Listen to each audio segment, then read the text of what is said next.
ಪಕ್ಷದ breakfast meeting, lunch meeting, dinner meeting, ಈ ಮೀಟಿಂಗ್ಗಳೇ ಇವತ್ತು ನಮ್ಮ ರಾಜ್ಯವನ್ನು ಕುಲಗೆಡಿಸಿರುವಂಥದ್ದು.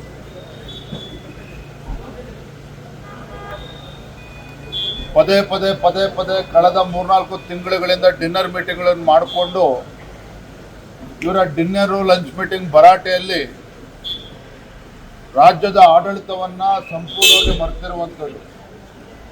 ಇವರ ಡಿನ್ನರ್ ಮೀಟಿಂಗ್ಗೆ ಇವತ್ತು ಕಬ್ಬು ಬೆಳೆಗಾರರ ಹೋರಾಟ ಇವತ್ತು ವಿಕೋಪಕ್ಕೆ ಕಾರಣನೇ ಇವರ ಡಿನ್ನರ್ ಮೀಟಿಂಗ್ಗಳು.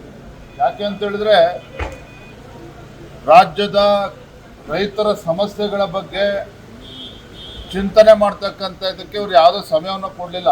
ಇವರು ಡಿನ್ನರು ಲಂಚ್ ಮೀಟಿಂಗಲ್ಲಿ ಕಬ್ಬು ಬೆಳೆಗಾರರು, ಮೆಕ್ಕೆಜೋಳ, ರೈತರ ಸಮಸ್ಯೆಗಳ ಬಗ್ಗೆ ಚರ್ಚೆ ಮಾಡ್ತಾರೋ ಅದೂ ಇಲ್ಲ. ಕೇವಲ ತಮ್ಮ ಮುಖ್ಯಮಂತ್ರಿಯ ಕುರ್ಚಿಯನ್ನು ಉಳಿಸ್ಕೊಳ್ಳೋದಕ್ಕೆ ಕೆಲವರು ಮೀಟಿಂಗ್ ಮಾಡ್ತಾ ಇದ್ದಾರೆ. ಡಿ.ಕೆ. ಶಿವಕುಮಾರ್ ಅವರ ನೇತೃತ್ವದ ತಂಡ ಹೇಗೆ ಮುಖ್ಯಮಂತ್ರಿ ಸಿದ್ದರಾಮಯ್ಯನವರ ಕುರ್ಚಿಯಿಂದ ಬೀಳಿಸಬೇಕು ಅದಕ್ಕೆ ಅವರು ಸ್ಟ್ರಾಟಜಿ ಮಾಡೋದಕ್ಕೆ ಮೀಟಿಂಗ್ಗಳು ಮಾಡ್ತಾ ಇದ್ದಾರೆ.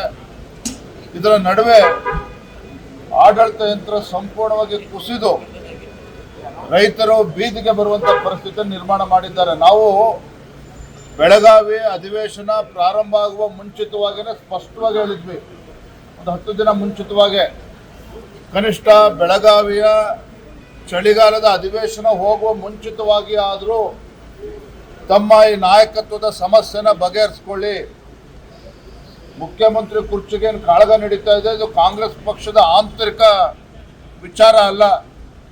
ಮುಖ್ಯಮಂತ್ರಿ ಕಾಂಗ್ರೆಸ್ ಮುಖ್ಯಮಂತ್ರಿಗಳಲ್ಲ, ರಾಜ್ಯದ ಮುಖ್ಯಮಂತ್ರಿಗಳು, ರಾಜ್ಯದ ಆಡಳಿತ ಚುಕ್ಕಾಣಿಯನ್ನು ನಡೆಸ್ತಕ್ಕಂಥ ಮುಖ್ಯಮಂತ್ರಿಗಳು ಇಷ್ಟೊಂದು ಗೊಂದಲವನ್ನ ಮಾಡಿಕೊಂಡು ಯಾವ ಕಾಟಾಚಾರಕ್ಕೆ ನೀವು ಬೆಳಗಾವಿನಲ್ಲಿ ಚಳಿಗಾಲ ಅಧಿವೇಶನ ಮಾಡೋದು ಬೇಡ, ಬೇಕಾದ್ರೆ ಪೋಸ್ಟ್ಪೋನ್ಮೆಂಟ್ ಮಾಡಿ ಅಂತ ಹೇಳಿದ್ವಿ ನಾವು.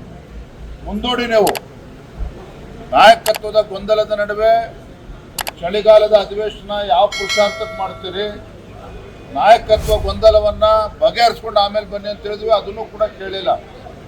ಇಲ್ಲಿಗೂ ಬಂದು ಈ ಡಿನ್ನರ್ ಪಾಲಿಟಿಕ್ಸ್ ಮುಂದುವರೆದಿರ್ತಕ್ಕಂಥದ್ದು ನಿಜವಾಗ್ಲೂ ಕೂಡ ಈ ನಾಡಿನ ಜನತೆಗೆ ಮಾಡ್ತಾ ಇರ್ತಕ್ಕಂಥ, ಪ್ರಜಾಪ್ರಭುತ್ವಕ್ಕೆ ಮಾಡ್ತಾ ಇರ್ತಕ್ಕಂಥ ಅಪಮಾನ ಆಯಿತು ಕಾಂಗ್ರೆಸ್ ಪಕ್ಷ.